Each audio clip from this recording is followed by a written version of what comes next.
오늘부터 우리가 4일 동안 룻기서 말씀을 한 장씩 읽어가게 됩니다. 룻기의 말씀은 우리가 너무나 잘 아는 말씀이죠. 룻기의 말씀이 펼쳐지는 상황은 사사 시대 때 있었던 일이다 하는 사실을 알려주고 있습니다. 모압의 한 여인 룻이 하나님의 백성들에게 편입이 돼서 그가 어떠한 은총을 입게 되었고 그 사사 시대로부터 이제 새로운 시대를 열게 되는 그런 고리 역할을 하는 매우 중요한 그런 인물이 됩니다. 어떻게 그렇게 되었는가 하는 이야기를 우리가 오늘부터 이제 4일 동안 함께 살펴보게 될 것입니다. 1절 말씀으로 가서 보시면 사사들이 시치리하던 때라고 이야기해 줍니다. 그 땅에 흉년이 들었다.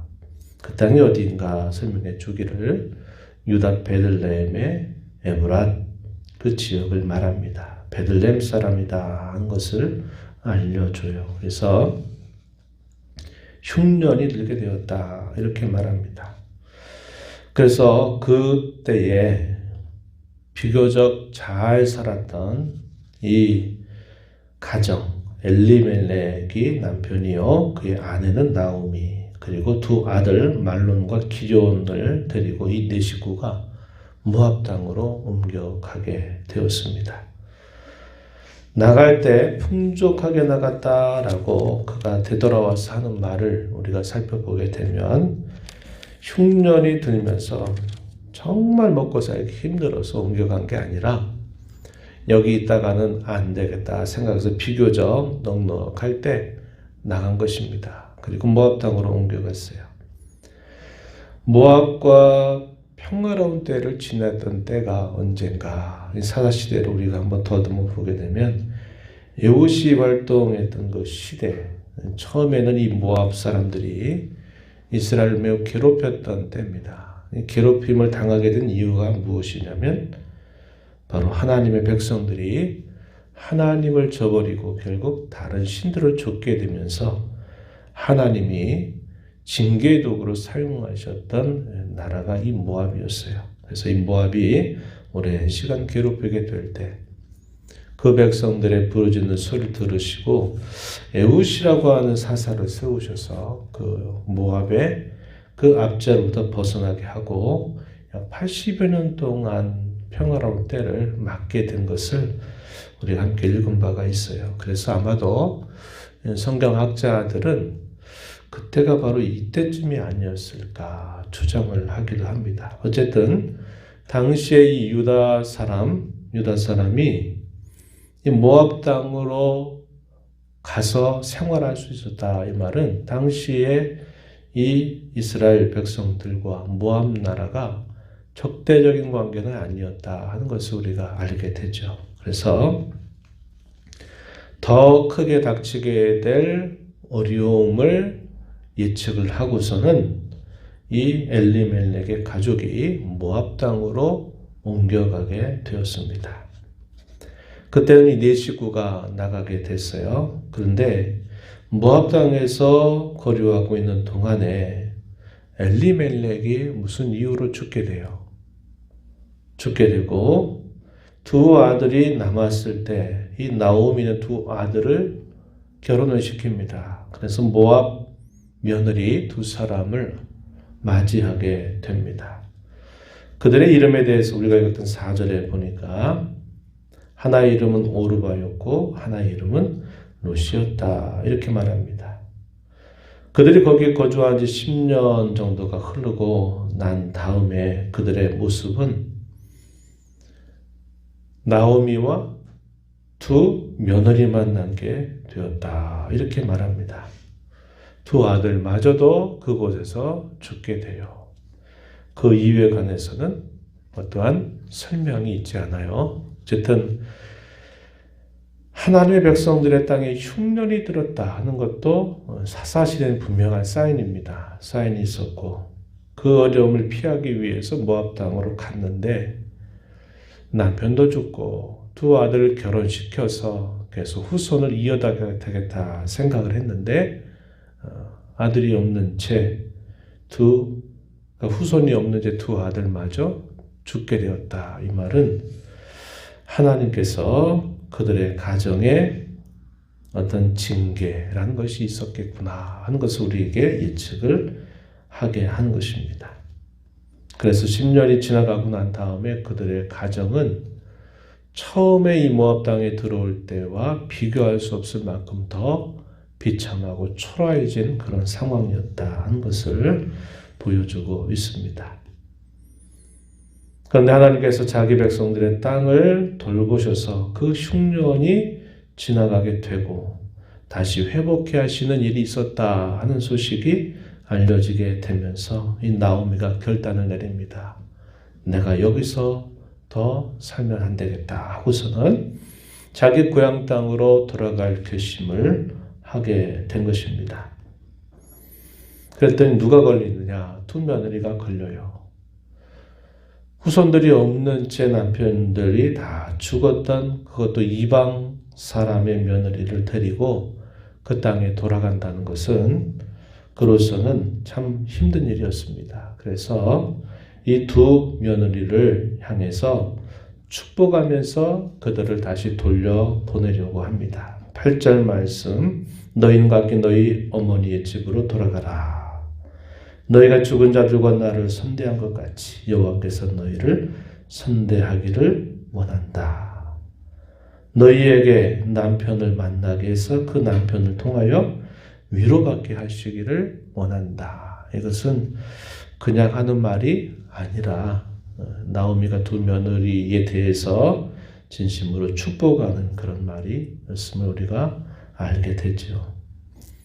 두 며느리 또한 이방 사람이었지만 죽은 남편에게 대해서뿐만 아니라 자신에게 대해서 대단히 좋은 그런 태도를 가지고 있었다 하는 것을 우리가 확인할 수 있어요.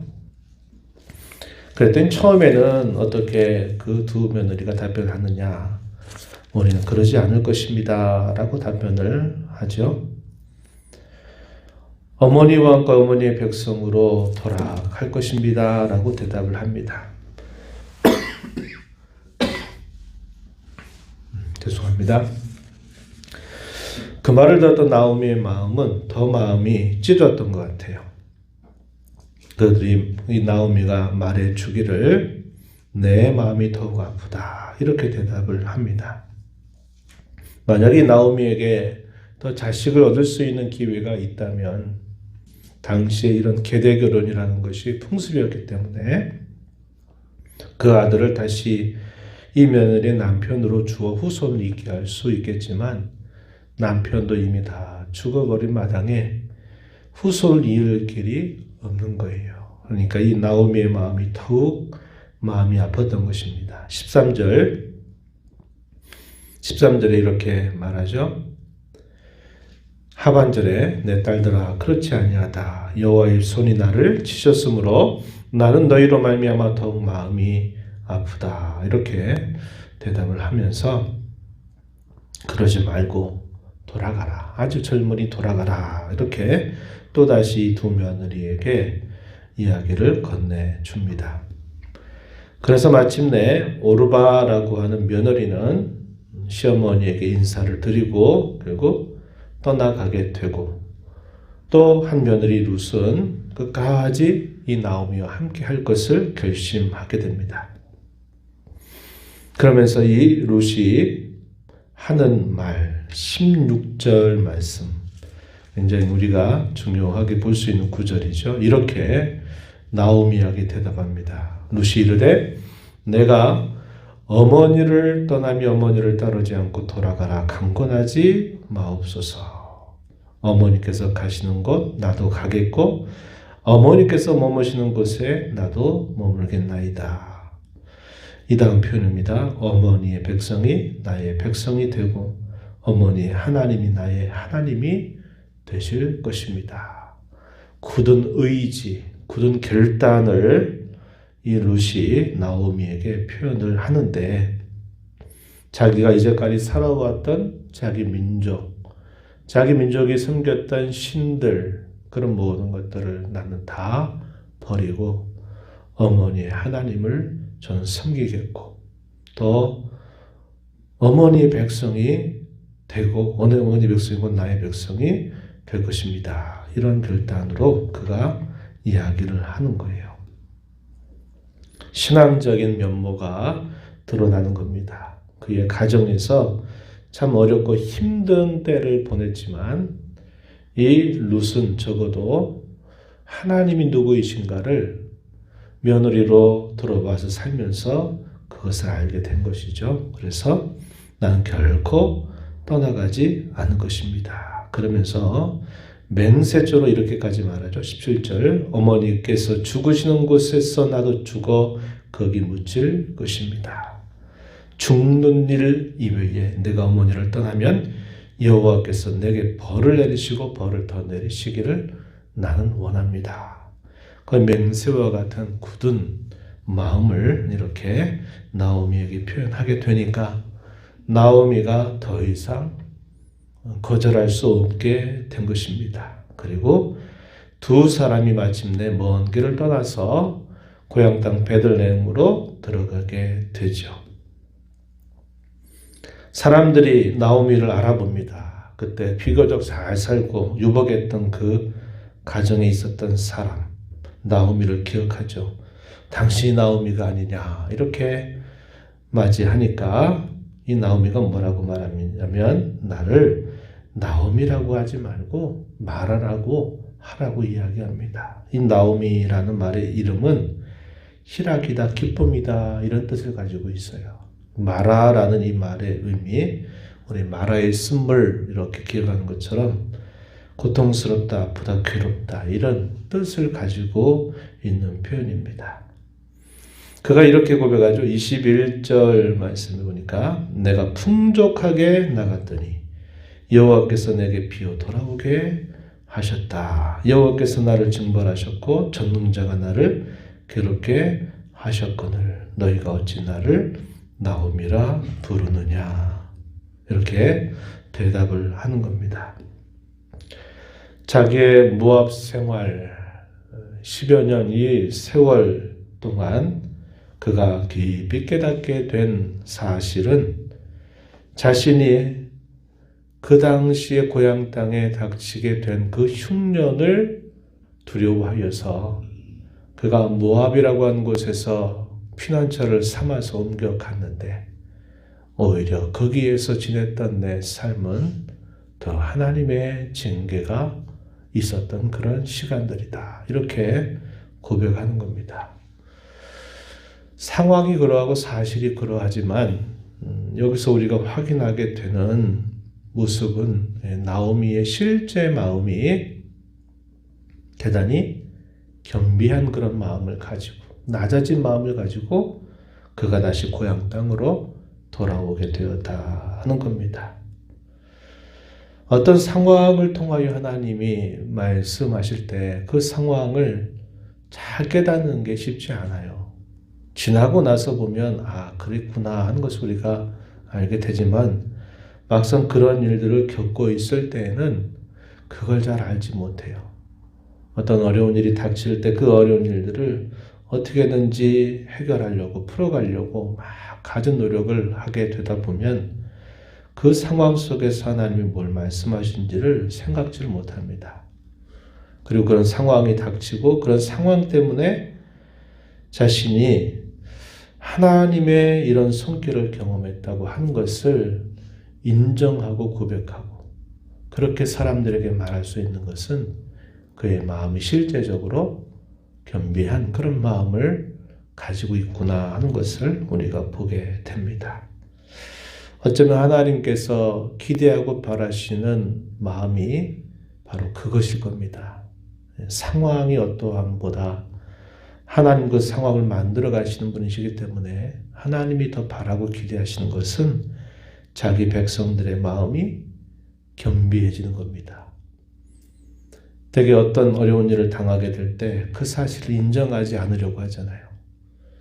우리 자신은 스스로 그렇게 인정할지 몰라도 적어도 다른 사람들 앞에서는 그거 인정하는 거 쉽지 않습니다. 이런저런 탓을 할 수 있고 이런저런 이야기를 통해서 분명히 말할 수 있지만 이 나오미의 말하는 이 모습을 보니까 그가 겸비한 태도를 가지고 있다는 것을 보게 되고 이것이야말로 새로운 회복의 시작이 된다 하는 것을 우리로 생각하게 해주는 것입니다. 이 돌아왔던 때가 언제냐 22절 끝부분에 보니까 보리 추수 시작할 때 베들레헴에 이르렀다 이렇게 말해주고 있습니다. 우리가 이 말씀을 보면서 하나님의 백성들에게도 분명히 어려움과 시련이 닥친다 하는 겁니다. 그리고 거기에는 분명한 하나님의 뜻이 있다고 하는 거예요. 그러나 그런 것들 속에서 하나님의 뜻을 발견하지 않고 그저 어렵다라고 하는 이유로 그 어려움을 피하려고 하다가 결과적으로는 더 큰 어려움을 만날 수 있다는 것을 우리가 이 이야기를 통해서 확인하게 됩니다. 어려움과 시련이 하나님께서 허용하신 것이라면 그 안에 하나님의 뜻이 무엇인가를 발견하고 하나님 그 어려움과 시련 중에서도 언제나 돌보시고 인도하신다고 하는 사실을 깨닫고 우리가 하나님 앞에 선 것이 더 중요하다는 겁니다. 사사시대에 계속 반복되었던 문구처럼 그때 왕이 없으므로 자기 소견에 옳은 대로 행하였던 그 시대 처음에 이 엘리멜렉의 가족도 결국은 자신들의 생각을 가지고서 자기 생각대로 이렇게 해서 약속의 땅을 떠나서 이방 땅으로 옮겨 간 것이었다 하는 겁니다. 그런데 그것이 오히려 자신들이 기대했던 거 바랬던 것처럼 좋은 일의 모습이 된 게 아니라 오히려 더 어려워지는 일을 만나게 되었다 하는 것을 우리가 보게 되는 것입니다. 하나님 앞에 다시 돌아오는 것, 약속의 땅으로 다시 돌아오는 것이 회복의 시작이에요. 그리고 무엇보다도 겸비한 마음을 가지고 그 모든 일들이 하나님의 손길이었다고 하는 것을 깨닫고 겸손히 마음을 낮추게 되는 것이야말로 진정한 회복의 시작이 된다 하는 것을 우리는 이 말씀을 통해서 배우게 됩니다. 겸손한 자에게 은혜를 더하시고 교만한 자들을 물리치시는 그 하나님, 그 하나님의 손길을 우리가 기억하면서 우리의 상황 형편에 상관없이 언제나 하나님 앞에 겸비한 자로 살면서 그분이 우리에게 주시는 은혜를 늘 누리며 살아가는 저와 여러분이 되기를 진심으로 바랍니다. 하나님 아버지 감사합니다. 이 새벽 시간 저희들을 깨워주셔서 오늘도 말씀을 통하여 저희에게 교훈하여 주심을 감사드립니다. 하나의 어려움을 예측하여 피하기 위해서 떠나갔던 그 걸음이 도리어 더 큰 어려움을 만나게 된 것을 저희가 살펴봅니다. 우리가 피할 것, 우리에게 진정한 안식처, 안전처가 하나님 품에 있다고 하는 사실들을 언제나 기억하고 저에게 어떤 어려운 일들이 닥치게 될 때마다 그 일로 인하여 더 겸비하여 하나님 앞에 깨닫고 돌이키고 회복되는 저희들의 삶이 되도록 늘 인도하여 주시기를 바라옵나이다.